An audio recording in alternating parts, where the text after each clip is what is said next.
We love Zencaster because it allows us to record the audio for our podcast and create the video segments we use for our weekly Sister Scoop episodes. Zencaster has helped us make content capture simple. It's now super easy to record a podcast with Zencaster. Log in using your browser and start recording a high-quality podcast right away. Record studio quality sound and up to 4K video with your guests, and feel a sense of zen knowing Zencaster's multi-layered backups ensure you always have your recordings in the highest quality, even if the connection is unstable. If you've thought about podcasting before and realized that you need a lot of different tools and services, those days are over. With Zencaster's all-in-one podcasting platform, you can create your podcast in one place and distribute it to Spotify, Apple, and other major destinations. Just go to zencastr.com/pricing and use our code SistersAssembled, and you'll get 30% off your first month of any Zencaster paid plan. We want you to have the same easy experiences we do for all of our podcasting and content needs. It's time to share your story. Katie and I are always hungry, and one snack we both love is beef jerky. That's why we're so excited to tell you about one of our favorite jerky brands, Matt Hat Jerky. Matt Hat's delicious taste makes it a great snack, and the variety of flavors, including original, black truffle, and my personal favorite, roasted garlic, means there's a flavor for everyone. Plus, it's local to the area where we grew up in, which we just love. Use the link in the show notes below to get some Matt Hat Jerky for yourself, and make sure to use our coupon code SistersAssembled for 10% off.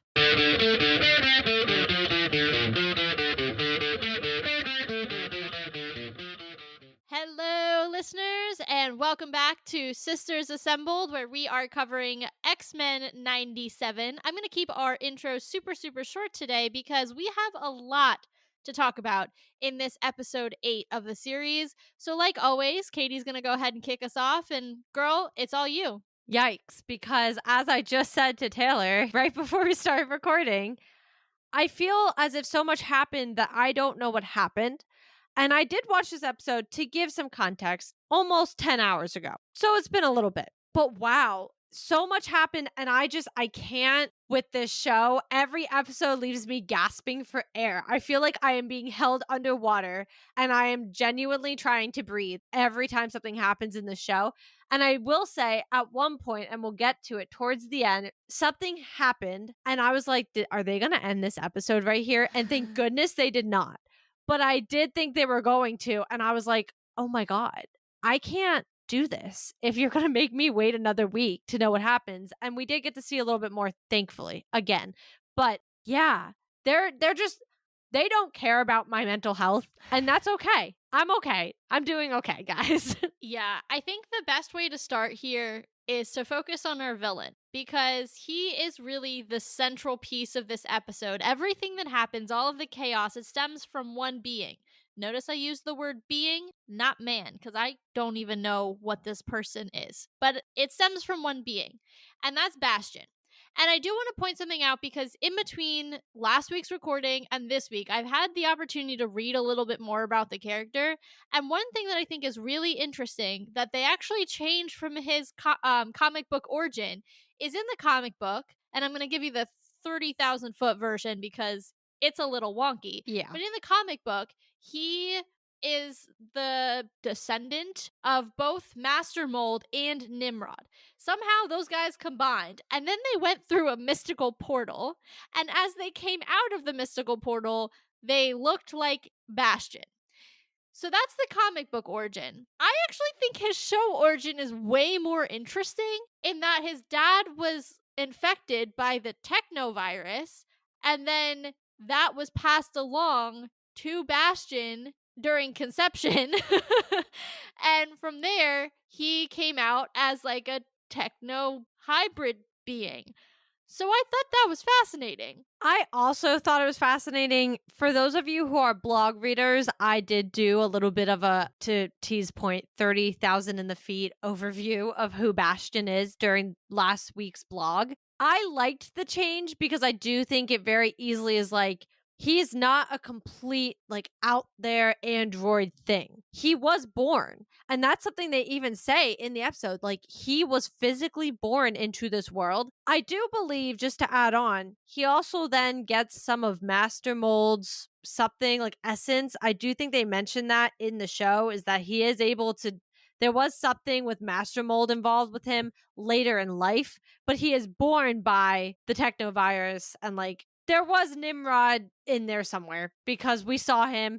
There were glimpses of him. Like they definitely made it more interesting. They made it stranger, but they made it more interesting. What's also a little weird, and it's going to be interesting how this now plays out, is to your point, he wasn't exactly from here. Now he kind of is. So I know we had a lot of theories about, like, even after episode 5, undoing Genosha, and we will get to some very important statements being made by Mr. Beast over here. I have so many thoughts. Oh, I have so many thoughts. The way I gasped. Gasped. But I will say, you know, we've been talking about undoing it, and saying, well, now that we know who this villain is, like, he's obviously got to be from the future. He's obviously got to be whatever. But now he's not. And I think that's very interesting to the storyline. Yeah, I agree. And I think from here, the reason I want to start with Bastion is because we could go in so many different directions. And so I think that has naturally lent us into the conversation that Beast was having with the rest of the team, because I think we have to address what happened on Genosha and why Cable can't change it. Yes. So I'm going to go into this because this is actually from What If Friends. And if you didn't realize that, to be more specific, it is from season 1, the episode with Doctor Strange. I forget the full name of it, but isn't it What If Doctor Strange lost his heart, not his hands? Yes, I think so. I'm so shocked you remembered that so clearly, because that's also not a short title. No, it's not, but it's one that is so brilliant. And so I always remembered that one for whatever. It's the only one I remember, literally the only one, because I thought it was so smart in the way that it like played on like the body parts, but like as the analogy. Yeah. But also how that affected him. And for whatever reason, I just thought that was like so cool. So I was like, yeah, that one. And then I was like, great, let's pull the only one I know out of my pocket. Great. Yeah, I give you the credit. But I would say it's like episode 7 or 8. It's definitely later in the season, a little bit later. But essentially, it's where we first learn about an absolute point. And it's the idea that, or I should say in that episode, it's that Christine can never be with Strange. That's just the absolute point. He will never get her. And in doing so, or in trying to do so, he loses himself. He gets into really dark magic. That's how he becomes, Supreme Strange. He goes really off the rocker. But it is explained by the Watcher that Christine and him are it's an absolute point which he will always lose her if he tries to be with her. And we never heard of it again. We've talked about it in, I think, another What If during season 2. I think we might have mentioned it during something else. I think we mentioned it in something in an MCU project at some point. Honestly, couldn't tell you. I know it's been brought up before because we could never remember the full name of it. Yes, correct. Because we always were like, it's something, but I can't remember what it is. Well, as soon as it left Beast's mouth today, I was like, yeah, I was that Leonardo DiCaprio meme pointing at the TV. I was like, wait a second. I understood that reference. Did you understand that reference? 2 for 1. 2 for 1. I know. I am on fire right now, and we are 7 minutes in. But he said it, and he pretty much said Genosha can't be undone. Cable even was saying, I've tried. I get just close enough and I'm pulled out every time, because Cable is not supposed to die, obviously, in Genosha. He's not supposed to be in Genosha. There you go, folks. Trust me, as a Gambit lover, not loving this news. Not loving this news, especially when Mr. Magneto can rise from the ashes, but I can't get Gambit back. Seems a little rude. But yeah, we can't undo Genosha. It is what it is. It's been done. But there are other things that Cable is saying that Bastion is doing that have to be undone. Yeah. Before we get into those things, I just want to point something out / talk about a theory here. Beast very specifically says, our friends at Camertage. And I was like, whoa, sir. Oh, wait, yeah, I totally forgot. That was also a very large section of that. Well, Beast just kind of was just dropping names and terms, and I was like, sir. This episode had the weirdest amount of eggs that just dropped in there. There were like 4. Yeah. And like Spider-Man showed up, and I was like, what are you doing here? Girl, we will get to the cameo fest that was the last, like, there was like a 5-minute period where it was like, how many characters can we cram into this episode? No. We'll get there. Oh. We'll get there. But what I want to say about that is what makes me most interested about that is 2 things. One, we've already seen the Watcher. who clearly knows about an absolute point in time. And two, the only other time that we remember ever hearing the term absolute point in time was related to Doctor Strange, who is a member of the community at Kamertage. Just not yet, theoretically. Correct. But in this universe, we don't know that. True. And so I'm wondering what if this is a what if universe? Like, what if this is like a multiverse within what if, because it has that such a strong tie? So it's like we're seeing it within the multiverse, right? But it's tied to these other what if universes, because I don't know how many universes know about an absolute point in time. It is very interesting to me that Beast is the one who knows it. And I think this, and not to get otherworldly by saying this, but I think this is almost a chicken and egg situation. And here we are again, guys, because I know how I am with my chicken analogies, but I think that's what this is. It's almost like, does the universe have the mutants before it has this, or does the universe like not have mutants? You know what I mean? Like, I feel like this is that ongoing debate where it's kind of like, where do the mutants fall into all these other universes? Yeah, so taking a step back, fully like we're observing the multiverse from the outside, we know that some universes have mutants and X-Men in them. We've seen them. Yeah. We've literally been in them. Exactly. And some do not, like 616. So it is interesting to think about like what has to happen in a timeline if it's like statistically it should be 50-50, right? Like that's how it should go. So what is, and this is getting like a little off topic, but now I'm curious, what is that point? What is the what if moment that says yes mutant, no mutant? Clearly it's some sort of genetic thing going on, right? Like that's how a mutation works. Everybody has a little bit of a mutation. That's genetics, right? But there are some mutations that go far beyond what you or I would consider a normal mutation in just general genetics now. Right. And that's kind of why I bring it back to that chicken egg sort of thing, because it's like, to your point, not every universe has mutants. Although so far, almost every universe we visited does have some version of an Avengers or heroes that would fit into the Avengers like category, not necessarily the Avengers team. Then again, there are definitely universes that might just have mutants. Clearly, we've already seen that the universe X-Men 97 is in has both. We've seen Cap, we've seen Spider-Man, we've seen Thor, we've seen a couple others that we will get to from this episode alone. We've seen Captain Marvel, who's like incapacitated. Who knows? Big yikes. Yeah, rip. I don't know. Like, but either way, that's why it's kind of like, in this case, this universe is aware because of Beast. How does Beast know? I don't know, but Kamertage is around. They must know, because he said, according to the people at Kamertage, who he apparently talks to, like, he apparently has, like, a direct line to Kamertage. So I think, like, that's where it's who knows what is based on, like, who's in the universe. Yeah, like what brilliant mind do you have, right? Because in our universe, it's the Tonys and the Doctor Stranges and, you know, not yet, but potentially eventually, although it's almost fully confirmed that it's a different universe. Let me put it this way. In other universes, it's the Reed Richards of the world. Right. And things like that. So in this universe, Beast is one of the preeminent scholars, which is true. That's clearly from the comics. Dude is mad smart. Don't let the beastliness fool you. Like, he is one of the most brilliant minds in the comics. Yeah. So it is interesting that in this universe, he's the one kind of untangling that with the help of the people at Kamertage. Is there no Stephen Strange? I don't know. Is he working with Stephen Strange? Is that his contact at Kamertage?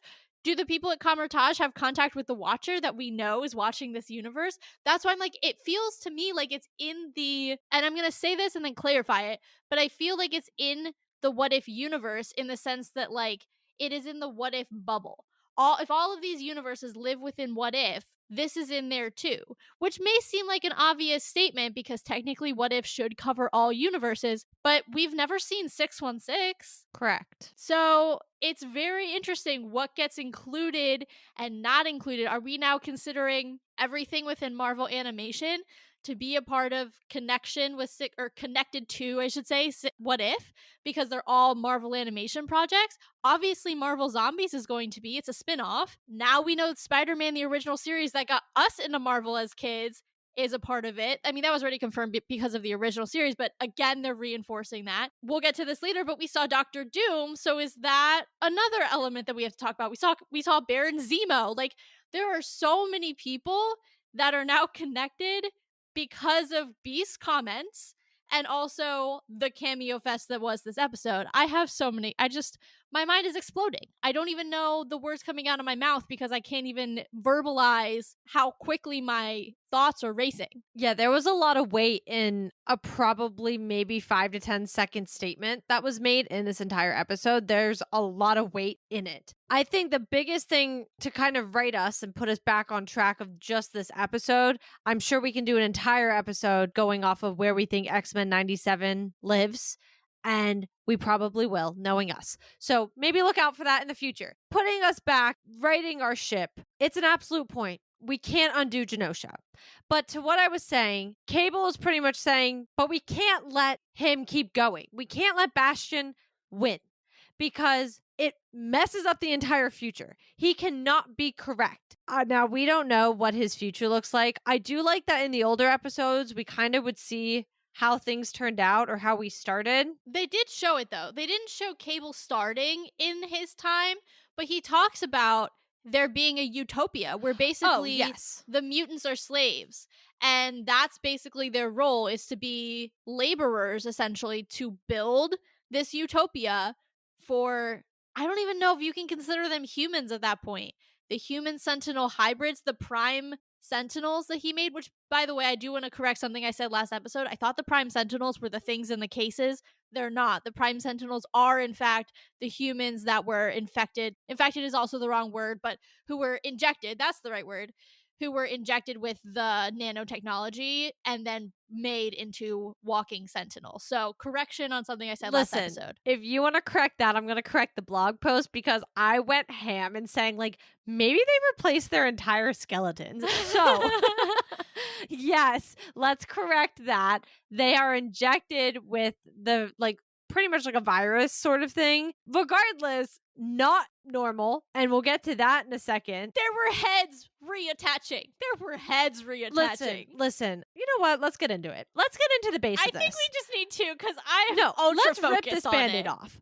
Because there's a lot I gotta say here. I don't remember what has caused me to ever feel the feeling I had watching this episode, but I felt uncomfortable. I felt like it's, and you can definitely compare it to any zombie thing you've ever seen, but I can't remember what has made me just feel so like, ugh, as I watched this episode. But it all goes down to something I gotta go off on really quick. And it is that it's entirely all hypocritical. And I think that's the most important thing to come out of this episode learning. Because what do they constantly say? Or what is Bastion constantly saying? You wanted to mutate, we mutated too.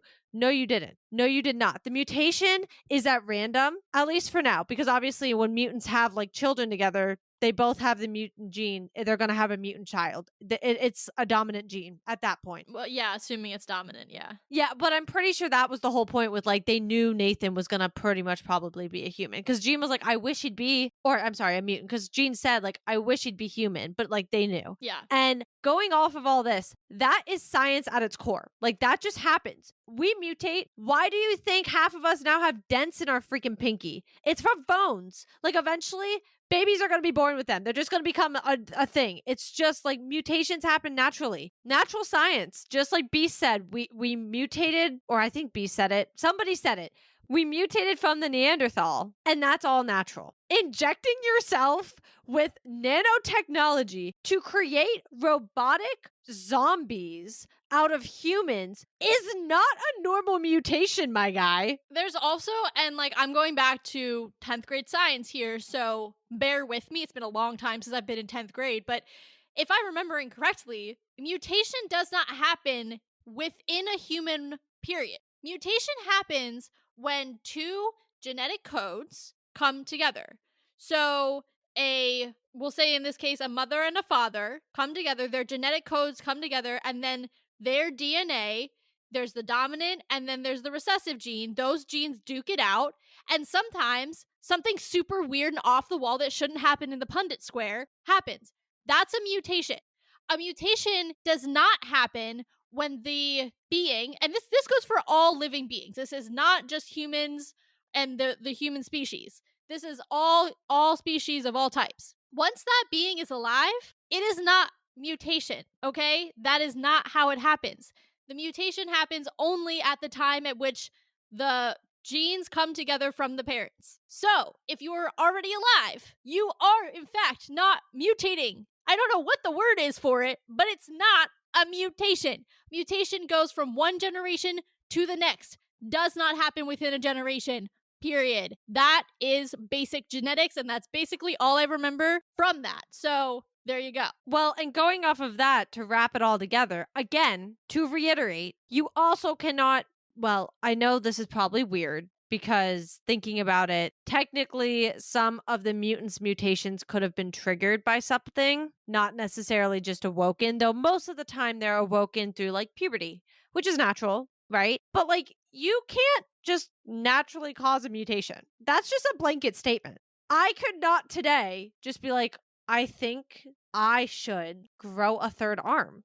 Like, I can't do that. And I can't, like, and science isn't where it needs to be. But if I go with science and try to cause that to happen, that is not natural.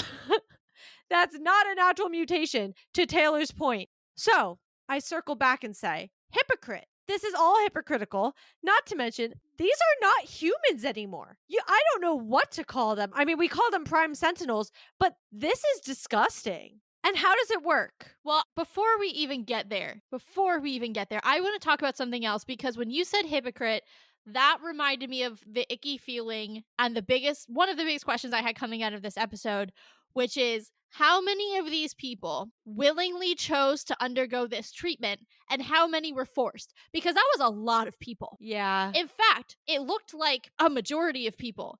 And maybe it's naive, but I would like to think that a majority of people don't hate mutants enough to willingly undergo some unknown, I would say untested. Obviously, there were like many people doing it, but like untested in the sense of like, it's not like the FDA was sanctioning this. Untested treatment because they wanted to become soldiers against mutant kind?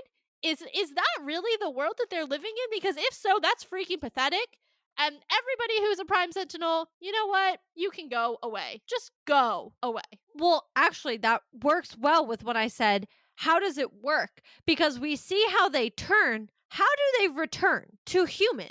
Because remember back in episode 7, Trask is the first that we see become a Prime Sentinel. Beast even says, or no, I'm sorry, Jean says that she can still sense his mind or something in his body. So, like, he is still mentally there. And I'm pretty sure in this episode, they even say, like, he wasn't aware. Like, he didn't know he was turned into this. I'm pretty sure they said that. Thinking of it that way, I mean, listen, I don't mean to be this person, but last I checked, most humans wouldn't survive getting their head chopped off. So, great that the technology allows them to do that, but how do they revert? I just don't really understand the whole reverting back. How does that work? How do they go back to being human? It's a good question. The thing is, we've never actually seen it successfully happen. Right. Because even Trask, in that, is it a bariatric chamber is that the word? Whatever chamber he's in, he's unconscious, but he's still a Prime Sentinel. Yeah. So we've never actually seen someone go back to, like, normal humanity. Right. I kind of think it might be a one-way trip. I think so too, unless Beast is able to find a way to extract the nanotech. But regardless of that, again, how? Because Trask was out here whipping his head around 360. So, and people are getting limbs chopped off and heads and getting ripped in half by Wolverine's literal claws. So I also would have to think it's a one-way trip. But speaking of nanotech, if everybody else is like, funny, sounds so familiar. Yes, because apparently there was a Stark Expo that Bastion went to that likely inspired him to do the nanotech. Wait, I missed that. You missed that? When that happened. When did they explain that? When they visited his childhood home, there was a poster for a Stark Expo. That was one of the, again, Leonardo DiCaprio meme. I was pointing that. I was like, no way. I'm so shook. I totally missed that. Yeah, because it was after the Comertage comment. So I was like, wow, they're really like saying some things. And that was only the second out of like 5 big eggs that were dropped. Dude, 5, try like 7. That's crazy. Also, I love the fact that no matter what universe we're in, Tony Stark has a monopoly on nanotech. Like, nobody else is capable of doing nanotech but Tony Stark. Let me say a better statement for us Team Cat folks out there. No matter what universe we're in, somehow every problem can be traced back to Tony Stark. Retweet. And that is just a fact. Nobody can see us in this episode, but we're both wearing our Cap stuff. That was unplanned. We're just Team Cap all day, every day over here. Of course. But hey, it could have been Howard. Could be. I doubt it. But now we're in the 90s, and to your point, this is all different. Thor's already on Earth. Spider-Man's already in business. Like, the timing is definitely off to what we know of, so it could very easily be Tony. We haven't, to my knowledge, seen Iron Man in any of the X-Men shows. I know we've seen, or any of the X-Men episodes. I know we've seen Cap now twice. Spider-Man, we saw in this episode, and we had a small cameo of him in the OG, but it was like just his hand. We saw Thor, we saw Carol, but I don't think we've seen Iron Man. No, I think that's it. But this was the first reference to him. Was not just the Stark Expo thing, but this is nanotech, guys. This is like literally what Iron Man's suit is made out of by Infinity War, just injected inside of people. Horrifying on so many levels. And disgusting. And again, I still question, how does this work? I sincerely hope they use Beast as a vessel to explain this in deeper detail in future episodes. I need Beast to appear in absolutely every show because I adore that he's just like, by the way, here's how all of this works. And then we just go back to everything and I'm like, perfect. Like, I am following. The knowledge that man drops so casually and so calmly, like a balm to my soul, put Hank McCoy, to your point, in everything all the time. Do you think I would have a problem with time travel in the multiverse the way that I do if Hank McCoy was explaining it to me? I don't think so. I think I'd be very calm, cool, and collected. Yeah, you just needed Hank all along. I just need Hank on my shoulder at all times. He actually needs to just explain the world to me, so that's fine. Honestly, he probably will end up explaining the multiverse to us. Let's be real. It's gonna happen. The version that Monica is with, probably. Oh, yeah, exactly. No, it's gonna happen. Yeah. But regardless, Prime Sentinels, scary, not fun, terrifying. I hope they never make it to live action, because I won't like that. Oh, if they make it to live action, listen, guys, I'm gonna be honest. I've been comparing this a lot to the LMDs from Agents of S.H.I.E.L.D. Very fitting, right?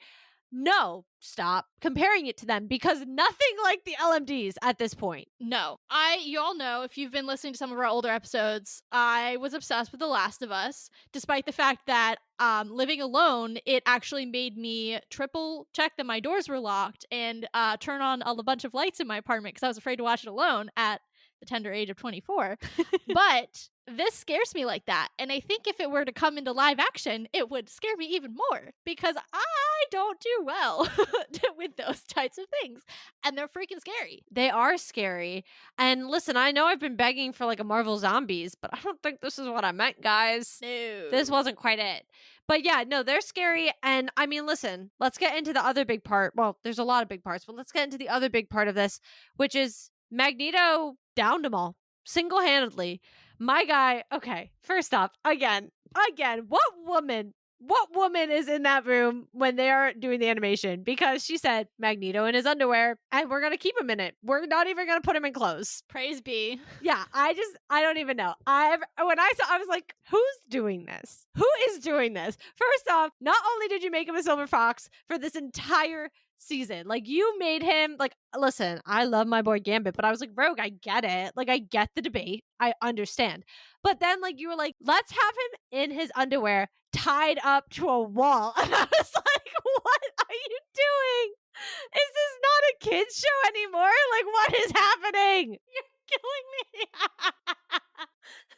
I'm just saying, man, it's been a wild ride with Magneto. Did X-Men go X-rated this week? Like, come on. No, like, it's been wild. X-Men, X-rated. Like, that is where we're at right now. But shout out to whoever's in that animating room. I get it, Rogue. I mean, listen, I get it. But we kept saying all season, since we've been covering this show, Magneto's got a flip that's going to switch. Now, actually, two of our theories are kind of coming to fruition.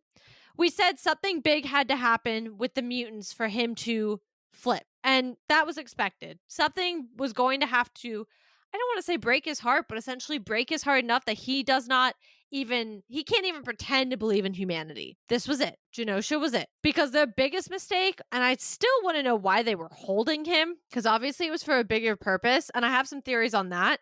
But their biggest mistake was keeping him alive. Dumb. Because out of everybody who's going to get some retribution, and he even said it in episode 5, he will avenge them all. It's him. So, yes, we were right in saying it was going to have to be a big event. He's here and he's ready for war. He, as Wolverine said, he declared war. But the other one is the flip has to switch when he can no longer pretend to be Professor X because Professor X is back. Now, of course, he doesn't necessarily know Professor X just came back, which we'll also get to obviously in a second, but how fitting that the episode he comes back, Magneto goes right back to who he really is inside. There are so many things that what you just said brought up. I'm going to try to go through them in like a logical order, but I think what's super interesting is the dynamic and the role that Dr. Cooper played in this episode as someone who facilitated Bastion. I mean, come on, she had to have been in on it. She knew. She was, you never told me about Genosha,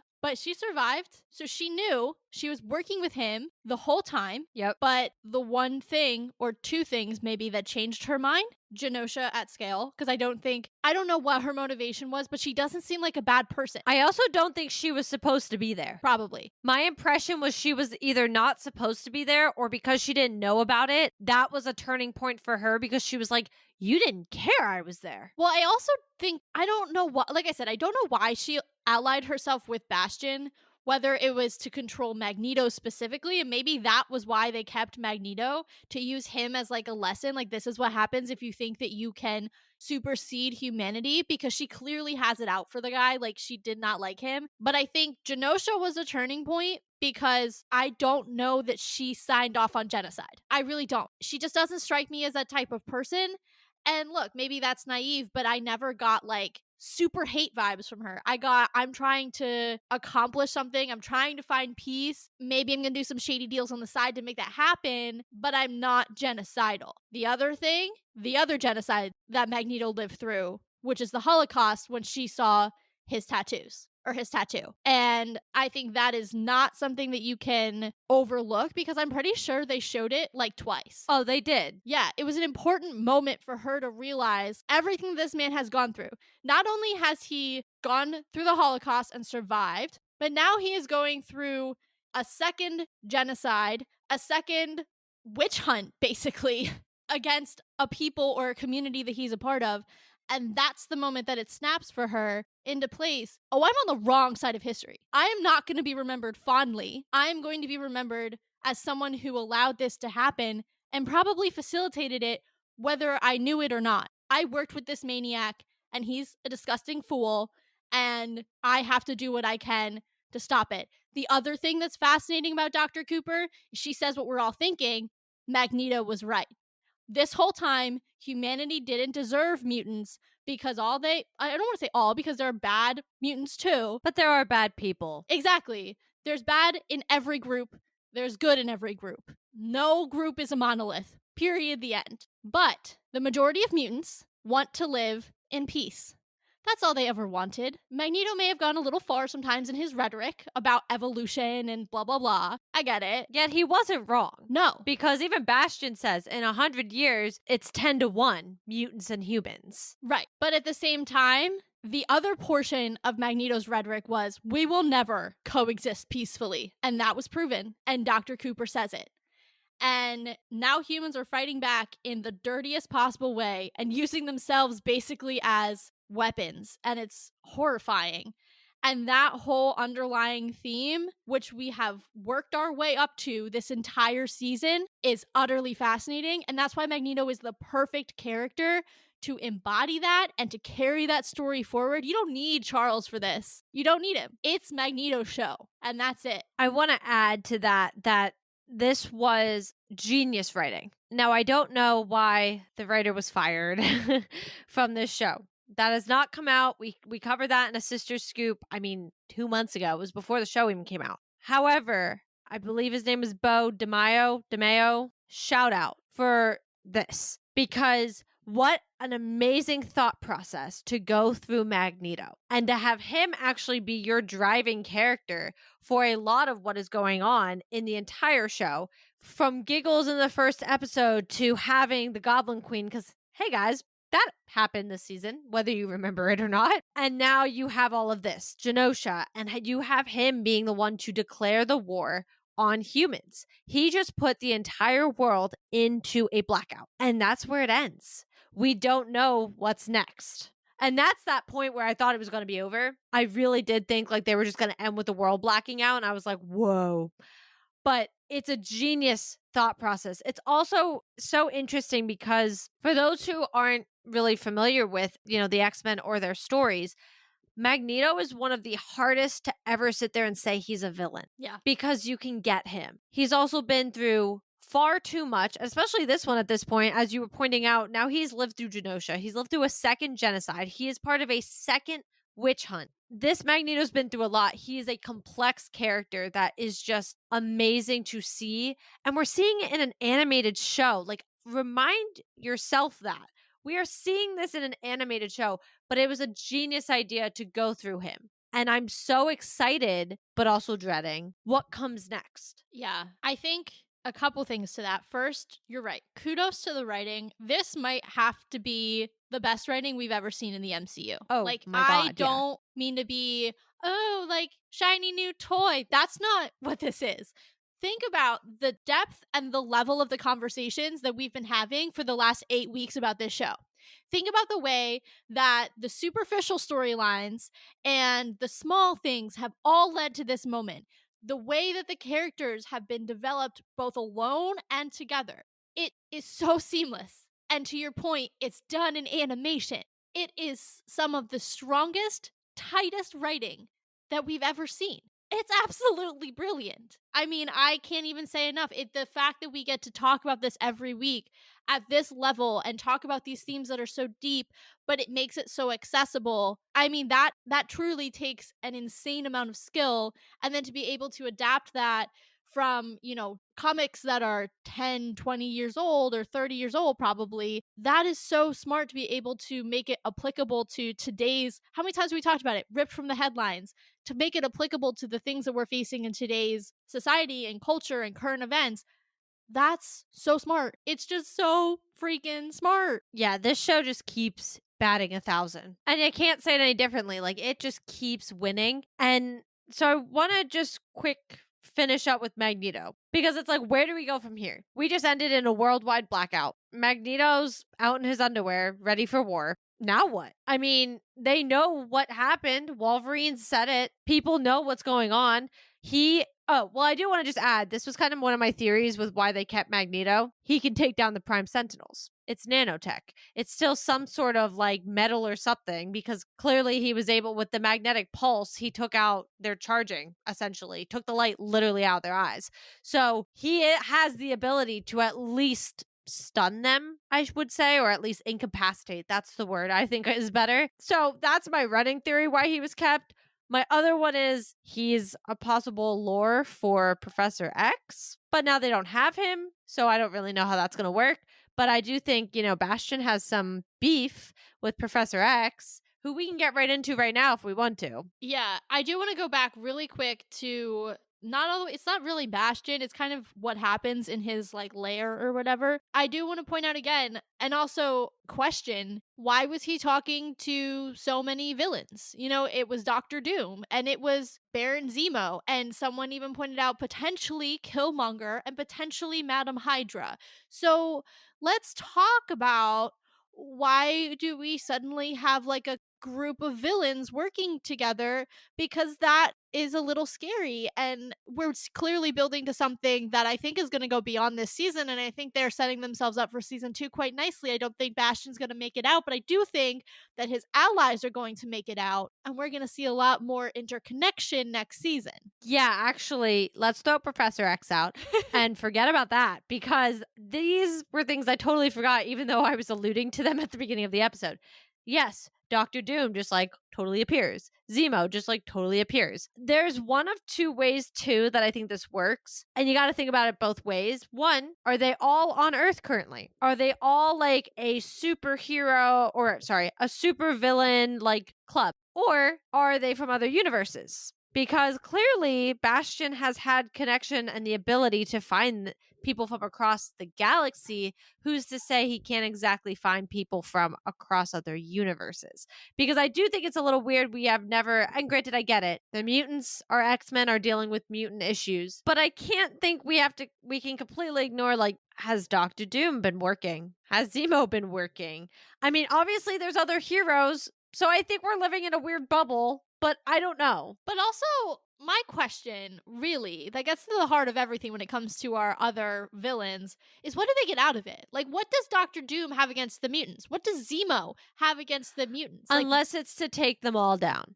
Like, you take down the mutants, you can take down all the enhanced individuals. Because if you think about it, the Sentinels don't have to just be for the mutants. but they are, though. But do the Sentinels just have to be? They are right now. They are currently programmed to take down the mutants, or to at least, like, whatever it is, not incapacitate, but you know what I'm saying. They don't necessarily have to only be for them. They could essentially be for all enhanced individuals. And we did see Sentinels who were reprogrammed to attack humans under Master Mold, so we've seen that happen in the past. You're right. Right. So they can easily be reprogrammed. And I think that's also why we saw some of our other heroes showing up, because I don't think it's just, and I'm not saying we're culminating this season with like a, oh my God, all the X-Men and the other heroes. No. Could it happen in the future, to your point? Maybe. Who knows? But I do think if the Prime Sentinels make it out of this season, there's a high possibility that the other villains want them to help take down their problems. That's fair. That's scary, but it's fair. Because the mutants can't do crap. I mean, one Prime Sentinel took out almost our entire X-Men team. He completely incapacitated Rogue. She was unconscious for the entirety of this episode. Yeah. Thank you. Okay. I was watching the episode. I couldn't remember. I was like, what happened to Rogue? Even though I watched the like preview before, I always watch the like what happened before. And I literally was like, why am I not remembering why she's completely incapacitated at the moment? It took me a hot minute because I skipped the preview and then I was like, what happened to Rogue? And then I was like, oh, she got walloped. No, it's just so much happened after, like at the end of last episode and then throughout this episode that I truly was like, I don't remember why she's knocked out. But yes, okay, that is why. But think about it, like he took them all out. The only reason that they survived was because Cable came with one of his like future bombs and knocked the Prime Sentinel essentially unconscious. But yeah, I mean, I don't know. I would have to think as far as our little like villain club, it has to deal with possibly taking down their threats. I mean, Zemo's big thing is he hates the Avengers. At least Correct, MCU. Yeah. Well, I'm not sure. Yeah, I don't know what comic I don't book really know his Zemo's comic against. origin too well. Yeah. But I don't think the MCU version was that different. I think he was. I mean, like, the origin is still relatively similar of, like, they do something to PO him. There's definitely big differences in how Baron Zemo is in the comics, but I don't think they completely, like, redid his character. I just think they went off of one small part of his story. Possibly. I have a feeling he's a full-on Nazi in the comics, I think, so. Well, then maybe I lie. Yeah, I'm like 90% sure he's a full Nazi. Well, then he makes sense why he's here. Although, listen, like, Mr. Dr. Doom, you kind of fit into that realm, too. What do you mean? He kind of fits into the realm of, like, not human. Yes, correct. Interesting. Because he has his whole thing. Well, I mean, regardless, he has powers, Yeah. which is already Well, kind he's of like, enhanced. but also then he is like weird metal man. Magneto would have a field day with Doctor Doom. I know. But that's to cover up his scars because he's so disfigured. And he's vain. Vain as heck. Yeah, but he actually starts to turn metal, doesn't he? Because isn't that the whole thing? Okay, listen, I'm going off the 2002 like movies or whatever year they came out. But like, isn't that the whole thing? He starts to like literally have metal like forming in his body. And so I thought he started wearing the mask because of that. No, I think he had an accident and he like really mucked up his face and he's very vain. So he was very self-conscious about that, hence the mask. I'm like pretty sure. I'm pretty sure the accident was what happened in space, and then he started like having metal like Yeah, but there's a whole lot of backstory there that was swept under the rug. Okay, Doctor Doom is not important here right now. So let's ignore this. We will do all of our research before our Fantastic Four era and have all of our ducks in a row before we spread any lies about Doctor Doom. Yeah, this is not the most important part of this right now. Regardless, yes, the Villain Club, it's interesting that they included that. I'll be intrigued to see how that goes further. You did mention, like, you don't think Bastion's going to make it. I don't think either. But my bigger question is, will the Prime Sentinels? Yes. Because I can't, you say no? I think yes, they're going to make it. Oh, okay. I thought you said no because I was like, I'd be shocked if they didn't. We have literally been dealing with the Sentinels since the first episode.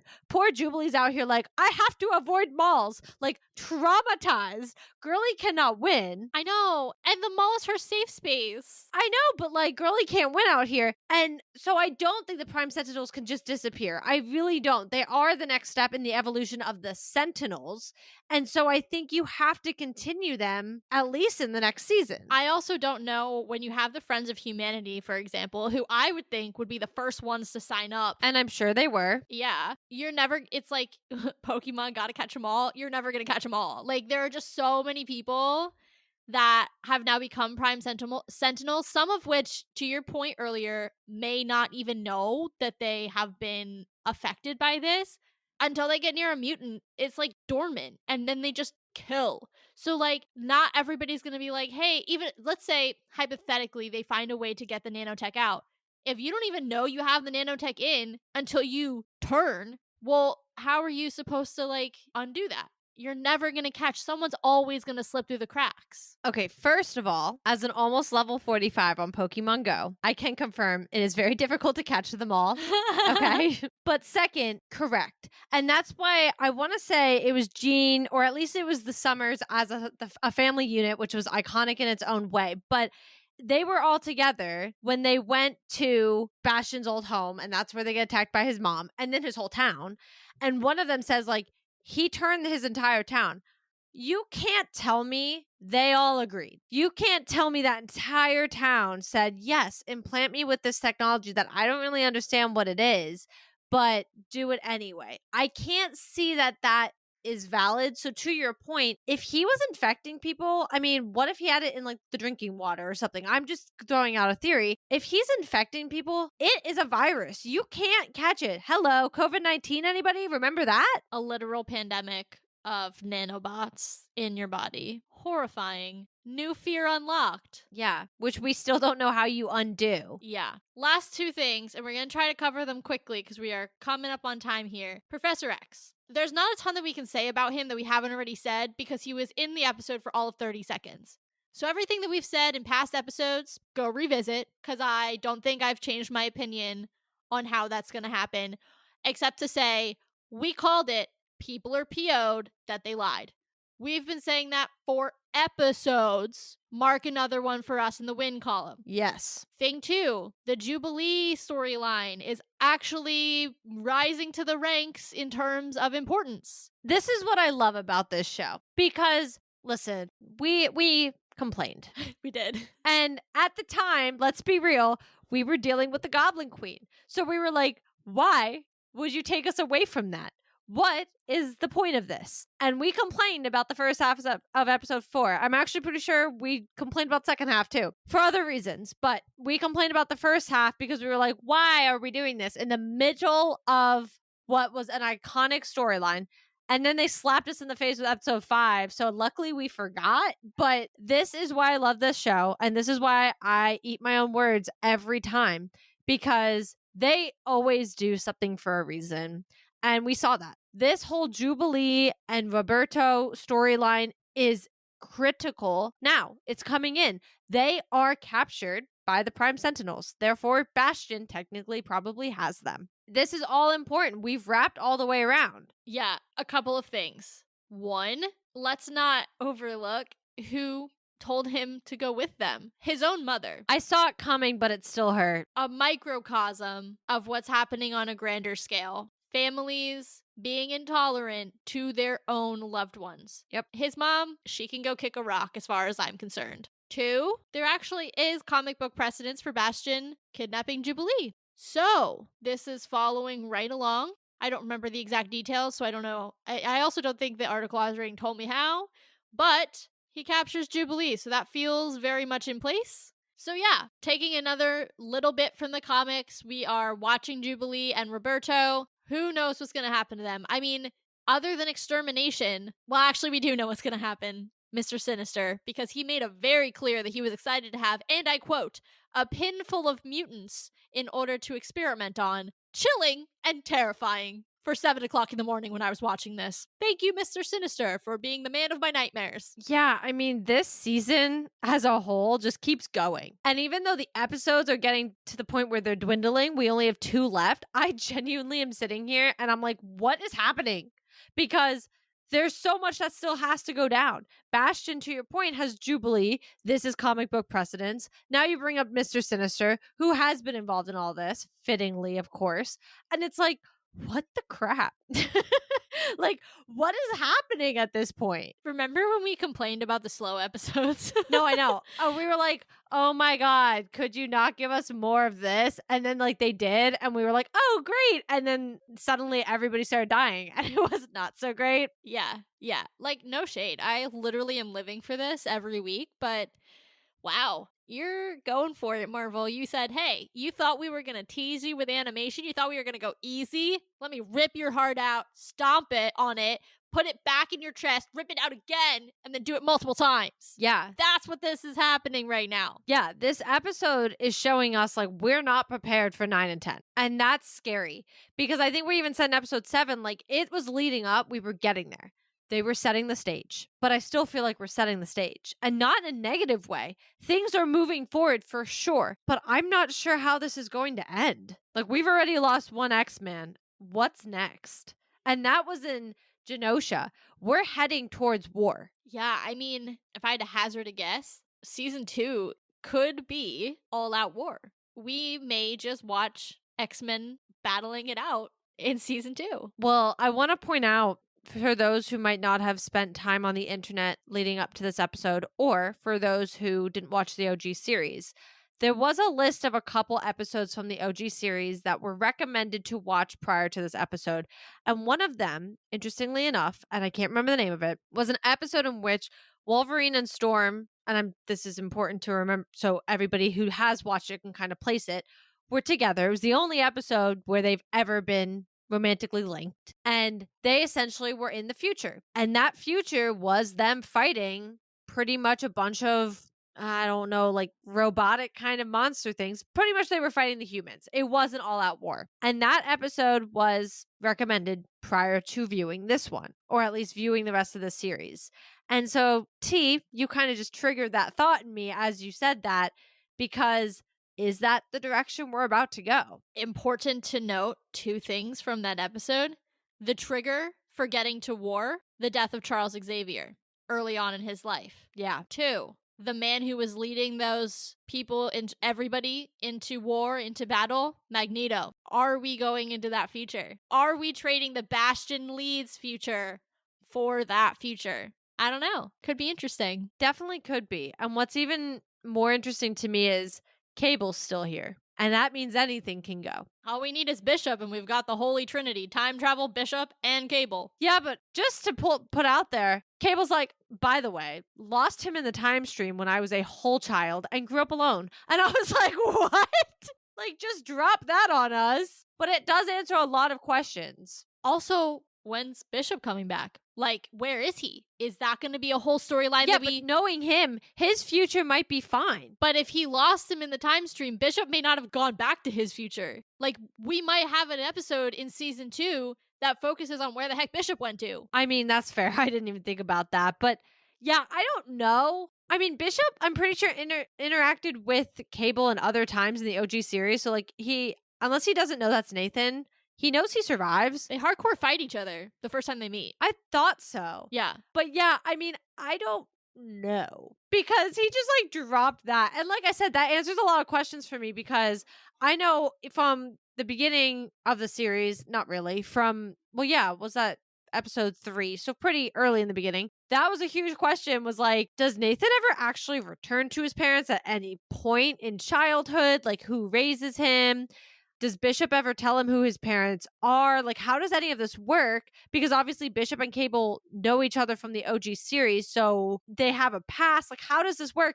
Well, it would make sense if Bishop, like, completely loses the baby. Yeah. See, it's interesting because when I heard that, I just thought they were like traveling the time stream together and like lost each other. I didn't even think about the fact that they would have been traveling when Nathan was like all of 2 days old. Yeah. Well, that's what I mean. Like, he just landed somewhere and someone helped raise him, but like, he did just land somewhere. Poor baby Cable. Yeah. Well, that's what I mean. But it does answer a lot of those questions from early on where we were like, what actually happens? Because we know how you end up, but like, there's a lot of time that passes there. What goes on? I guess we got part of an answer. Yeah. I mean, now we can just close the gap on it or close the book on it. Yeah. Well, and he's got a mom now, kind of. Jean's stepping in. Yeah, and I loved that little moment that we had with the Summers family when they were, driving along in the plane, whose name is currently escaping The Blackbird. me. Thank you. Sometimes they all name their vehicles, and it's like so hard to remember. I'm pretty sure it's always been the Blackbird, but go off. No, but I'm saying like superheroes, they like name their like vehicles or they name like different stuff, and it's like, oh, it's this whatever. And Tony has all his 17 different mocks, and it's like, okay, great. Sometimes it's hard to remember all of these vehicles. But anyway, I loved them. I loved them fighting in the Porsche and driving with Scott, and then Jean taking over the wheel, and they were like, yes, Summers family assemble. And it was just, I loved it. So fun. It was a nice, like, lighthearted family, like the best way that they could be a family moment. Yeah. In what was a lot of chaos and anxiety and like darkness. And I'm glad that they were able to like mix that in so it wasn't quite so intense. Yeah, I agree. I liked seeing it. I do wish we could talk a little bit more about it, but to your point, the heaviness of a lot of this episode has taken up a lot of our episode. And maybe this is another spare episode somewhere further down the road of like the Summers family in general, the timeline and how everybody turned out. We've also got 2 more episodes of them interacting to add to it. So even better. Exactly. And on that note, I think we're in a good place to wrap our reactions to episode 8 of X-Men 97. Please make sure that you are subscribing on your podcast platform of choice as we follow on with episodes 9 and 10 reactions, which I'm sure are going to be even crazier as we hit what I expect to be, and we both expect to be, a insane season finale for this show. You can also check out our website, which is, of course, the home of all things Sisters Assembled, including the blog that Katie mentioned a couple of times in this episode. Great thing to check out in between our episodes because it has a lot of supplemental content and research and theories, and it's just a good little partner to our actual episodes. You guys can also give us a follow on Twitter at SisAssembledPod, Instagram and Threads at Sisters Assembled, and also our YouTube where we do our Sisters Scoop, also at Sisters Assembled. We are nearing the end of X-Men 97, which is so sad because it is a 10-week event for us, or I guess 9. Well, no, 10. We have a predictions episode, but we have 2 episodes left, and it is intense, guys. So I hope you guys all stick around for it. We will be here covering it as always, and keep up with Marvel and us as Marvel just blew your mind. So let's talk about it.